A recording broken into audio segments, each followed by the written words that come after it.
मांगा की शुरुआत में दिखाया जाता है कि जैसे जंगल में जो ताकतवर होता है वो कमजोरों का शिकार करते हैं, ऐसे ही हालत हमारी एमसी की स्कूल में है। सभी बुली लड़के उसको मार मार के इतना मार पीटते हैं कि वो जमीन में पड़ा होता है और बुली लड़का आपस में बात करते हैं कि देख इस बच्चे को, लगता है ऐसी हालत देख के हम इसके ऊपर तरस खाएंगे और इसको छोड़ देंगे। बुली लड़का बोलता है, मैं इस कमीने को जब भी मारता हूँ पता नहीं मुझे क्यों अंदर से शांति मिलती है। एक कमीने उठ जा। और वो बुली लड़का एमसी के सामने थूक देता है और वो बोलता है इसे चाट ले। और एमसी बोलता है इन लोगों के लिए तो सिर्फ मैं एक एंटरटेनमेंट की चीज हूँ। और एमसी उस थूक को देख रहा ही होता है कि वो बुली लड़का एमसी के सिर में एक लात मार के बोलता है, मैंने बोला इसके चाट। तो इस बुली का नाम जी गलबा है, लेकिन हम इसको गुल्लू करके बोलेंगे। और गुल्लू बोलता है चलो कार्यक्रम को स्टार्ट करो। और गुल्लू बोलता है मैंने तो सिर्फ तुमको अपना थू चाटने के लिए ही बोला है, इसमें परेशानी की क्या बात है। फिर एमसी बोलता है हाँ ठीक है। गुल्लू बोलता है वो तुम क्या बात भी कर सकते हो, लेकिन मैं तो जानता हूँ कुत्ता बात नहीं करते, कुत्ता भौंकते हैं, चलो भौंको। और दिखाया जाता है कि हमारा एमसी अपना दोनों हाथ कुत्ते की जैसा कर लेता है और कुत्ते की एक्टिंग करने लगता है। अगर ये स्कूल में मैं पढ़ता ना साले का तो भाई मैं सब लोगों का तो मुंह ही तोड़ देता। और गुल्लू बोलता है चलो कार्यक्रम को स्टार्ट करो। और भाई एमसी घुटनों पे बैल के भाई उस थूक को चाट भी लेता है। और सभी बुली बोलता है देखे ये पागल ने तो सच में ही थूक को चाट लिया।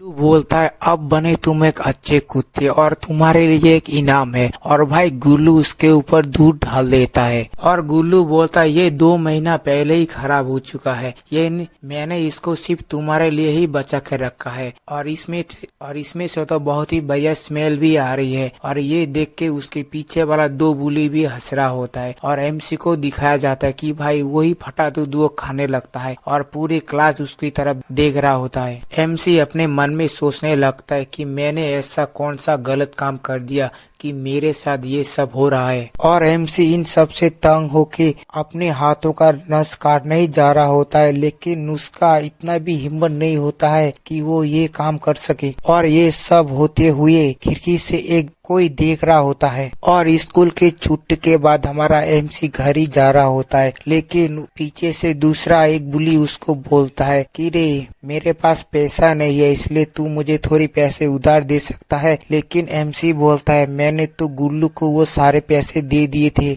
इसलिए मेरे पास कोई पैसे नहीं है। और वो बुली ये बात सुन के भड़क जाता है और उसको कोने में धक्का दे देता है और बोलता है पहले मैंने तुम्हें आसानी से बात की इसलिए तुमने मुझे ये बात बोला कि तुम्हारे पास पैसा नहीं है।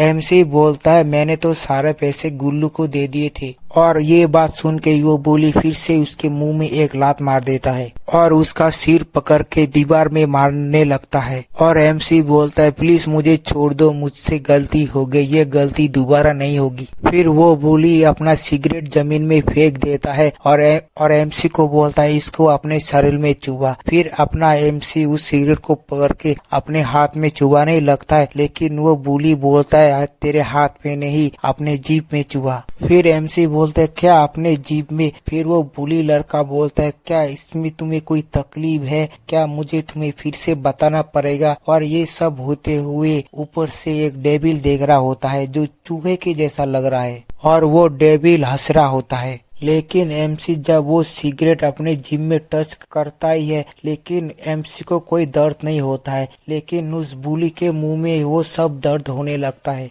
वो बुली बोलता है तुमने ये मेरे साथ किया क्या है। और ये सब देख के एमसी वहाँ से भाग जाता है और एक बाथरूम में घुस जाता है। और एमसी बोलता है ये क्या हुआ, मुझे तो कोई दर्द भी नहीं हुआ। लेकिन वो बुली लड़का क्यों चिल्लाने लगा और जमीन से वो डेविल बाहर आने लगता है। और एमसी को बोलता है तुमसे मिलके मुझे खुशी हुई। और एमसी उसको बात करते हुए देख के भाई उसका फट जाता है और वो चिल्लाने लगता है कोई तो मुझे बचाओ। और वो डेविल बोलता है मुझसे मत डरो। और डेविल बोलता है मैं ही सिर्फ तुम्हारी मदद कर सकता हूँ। एमसी बोलता है क्या तुम मेरी मदद करोगे। फिर वो डेविल बोलता है मैं ही वो हूँ जो तुम्हें इस नरक से बाहर कर सकता है, मैं हूँ मेफिस्टो डेविल, क्या तुम मेरे साथ गेम खेलना चाहोगे।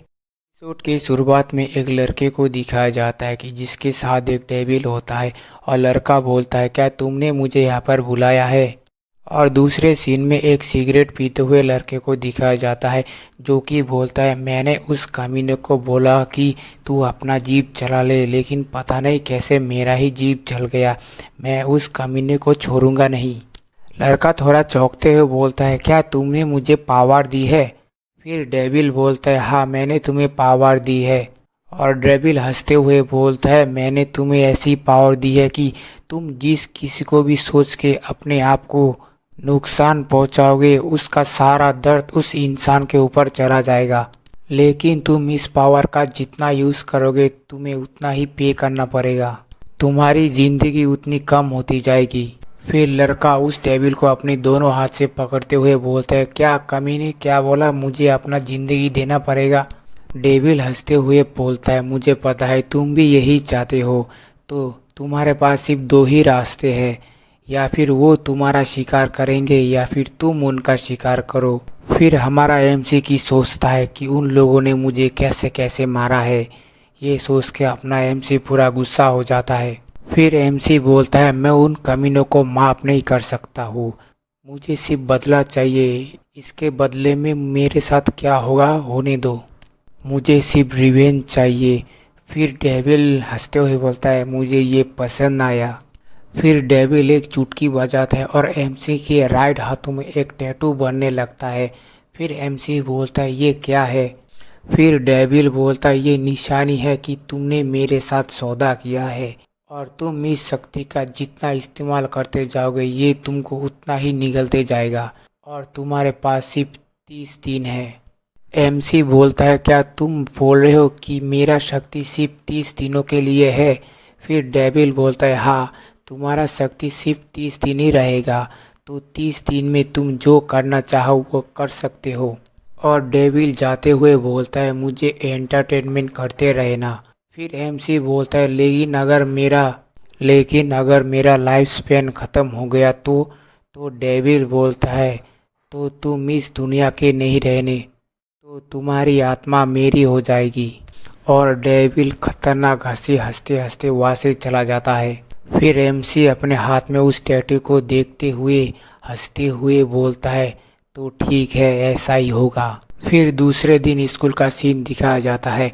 वो बुली लड़का एमसी के पास आते हुए बोलता है, तुम वही हो ना जो कल बच गया था, तो तुम बहुत खुश हो गए ना, तो आज लंच के बाद छत पे आना।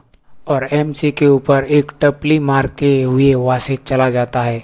फिर एमसी अपना आंखें भूतों की तरह खोल के छत के ऊपर जाने लगता है और बुली लड़का बोलता है, वो तो तुम यहाँ पर आ गए। बुली एमसी के पास आते हुए बोलता है, कल तुमने मेरे साथ क्या किया था, तुम्हारी वजह से मेरी जीप जल गई। एमसी हंसते हुए बोलता है, तुम इसी का ही हकदार थे।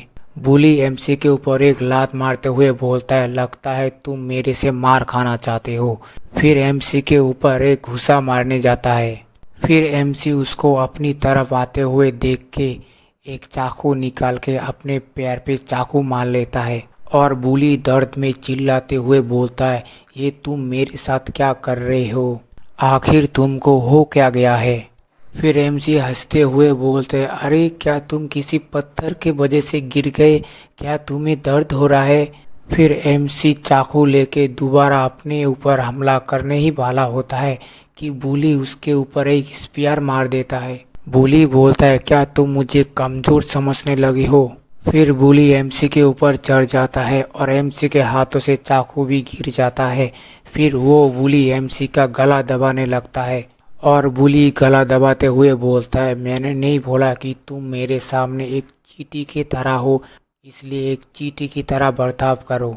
और गला दबाने के कारण एमसी को भी बहुत ज़्यादा दर्द हो रहा है, लेकिन एमसी फुसफुसाते हुए बोलता है, तो ठीक है, तुम आज एक चींटी के वजह से ही मरने वाले हो। और अपना जीभ निकाल के दोनों दांत से अपना जीभ काट लेता है। इस वजह से उस बुली को भी अपने मुंह में बहुत ज़्यादा दर्द होता है। फिर एमसी उठ जाता है और अपने हाथ में चाकू ले लेता है और बुली को बोलता है, पता है एक कहावत है कि पाप से घृणा करो पाप करने वालों से नहीं। मैं पहले ऐसा ही सोचता था। और एमसी एक ज़ॉम्बी की तरह बुली के सामने जाने लगता है और बुली डरते हुए बोलता है, मेरे पास मत आओ, मुझसे दूर रहो, मेरे पास मत आओ। फिर बुली बोलता है, मैं तुम्हें परेशान करना नहीं चाहता था, मुझसे सिर्फ एक मिस्टेक हो गई है, मुझे छोड़ दो। फिर एमसी बोलती है, क्या सिर्फ एक मिस्टेक? और ऐसा बोल के ही एमसी अपने छाती के ऊपर एक चाकू मार देता है। और देखा जाता है बुली को इतना दर्द होता है कि वो पैन में ही पेशाब कर देता है। और दिखाया जाता है कि बुली जमीन में लेट जाता है, ये पता नहीं कि मर गया या फिर बेहोश हो गया। और एमसी बोलता है, तुम्हें मुझसे पहले ही माफ़ी मांगना चाहिए था। और ये सब कान होते हुए पीछे से एक लड़का देख लेता है और हमें इस चश्मिश के बारे में बताया जाता है, जो कि स्कूल में ये भी बुली होता है। और इसके छोटे कद की वजह से सारे बच्चे इसको मेंढक की तरह ट्रीट करते हैं। और इन सब से तंग होके वो सुसाइड करने जा रही होता है और भगवान को बोलता है, अगली बार अगर मुझे पैदा करना तो अच्छी शक्ल और अच्छी हाइट देके पैदा करना। और भाई ये तो जाते जाते भगवान को भी गाली देके जाने वाला होता है। और पीछे की शोर के वजह से ये होश में आ जाता है और नीचे देख के भाई इसका फट जाता है। बोलता है, भाई अभी तो मैं गिरने ही वाला था। और ये जब पीछे देखता है तो देखता है अपना एमसी उस बुली लड़के को मार रहा होता था। और चश्मिश बोलता है, तुम कौन हो? और एमसी बोलता है, लगता है इसने हमें देख लिया है, लगता है मुझे इसको भी मारना पड़ेगा। और एमसी चाकू लेके उसको मारने ही जा रहा ही होता है और चश्मिश एमसी का हाथ पकड़ लेता है और बोलता है, मेरा सेवियर आ गया, मेरा सेवियर आ गया। और चश्मिश बोलता है, आखिरकार भगवान ने मेरी बात सुनी ली। और भगवान से भाई ये माफी मांगने लगता है क्योंकि इसने पहले भगवान को गाली दिया था। और एमसी हैरान होकर सोचता है, क्या मैं एक सेवियर हूँ? और दूसरे सीन में एक गली में पता नहीं ये भूत है या फिर ज़ॉम्बी को भागते हुए दिखाया जाता है और एक लड़के को दिखाया जाता है जो अपनी ताकत से उसको एकदम राख राख कर देता है। और लड़का बोलता है, मैं जब भी पावर का इस्तेमाल करता हूँ तब भी मेरे हाथों में दर्द होता है। और फिर उस लड़के के हाथों में भी क्रॉस चिन्ह दिखाया जाता है। और उसके सामने से एक लड़का उसको बोलता है, ली सोयोंग, मैंने तो तुम्हें बोला था अपनी शक्तियों का इस्तेमाल मत करो। तो हमें पता चलता है कि ली सोयोंग एक प्रीस्ट है। तो बोलता है, भगवान का दूत। और पीला जैकेट वाला लड़का बोलता है, तुम देख क्या रहे हो मुझे घूर घूर के? और अगर तुम स्कूल ही नहीं जाते हो तो तुम स्कूल का टी शर्ट क्यों पहने हुए हो? और प्रीस्ट उसका बात सुन के अपना मुंह मोड़ देता है। और पीला जैकेट वाला लड़का बोलता है, ये तुम भूत भगाने का काम और कितना देर करता रहोगी? और प्रीस्ट बोलता है, ये तो मेरा पनिशमेंट है। और पीला जैकेट वाला लड़का बोलता है, मैं बोल रहा हूँ कि तुम इतना खतरनाक काम मत करो, ये भगवान भी तुमको पता नहीं कितना काम करवाएगा। और प्रीस्ट बोलता है, तुम कब से स्कूल जाने वाले हो? और पीला जैकेट वाला लड़का बोलता है, मैं कल से स्कूल जाने वाला हूँ।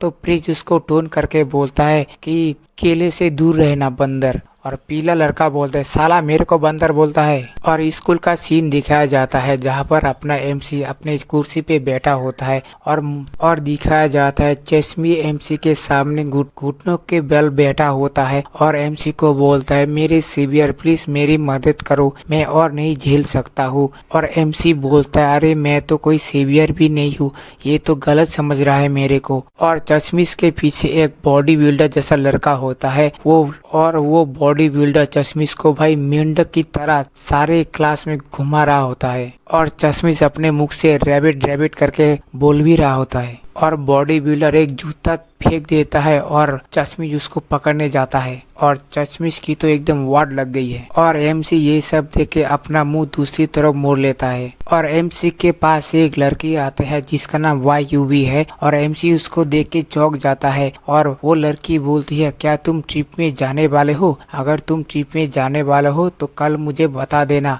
और एमसी तो भाई एकदम शौकी हो जाती है। और लड़की बोलता है, तुमसे फिर से मुलाकात होगी। और एमसी की तो एकदम गाले तो लाल लाल हो गई, आंखें तो फाड़ फाड़ के देख रहा होता है। और एमसी बोलता है, यही एक लौती लड़की है इस पूरे क्लास में जो थोड़ा मेरा ध्यान रखती है और ये हमारी क्लास की टॉपर भी है और हमारे स्कूल में सबसे सुंदर भी है। और एमसी स्कूल से अपने घर जाते हुए बोलता है, पता नहीं मुझे ऐसी जिंदगी और कितने दिनों तक जीनी पड़ेगी। और उसी टैटू को देखने लगता है और उसका हाथ कांप रहा होता है। लगता है मैंने जो इस्तेमाल किया था पावर ही मेरी लिमिट है। और एक गली से एमसी को बुलाता है कि इधर आ बच्चे। और दो लड़के को दिखाया जाता है जिनमें से एक का नाम जी गलबा है और वो सिगरेट पीते हुए एमसी को अपनी ओर बुला रहा होता है। और एमसी बोलता है, मैं तो इसके बारे में भूल ही गया था। और एमसी मन में सोचता है, क्या मुझे यहाँ से भाग जाना चाहिए। फिर उसके मन में ख्याल आता है, नहीं, मुझे किसी भी तरह उसका सामना करना ही पड़ेगा।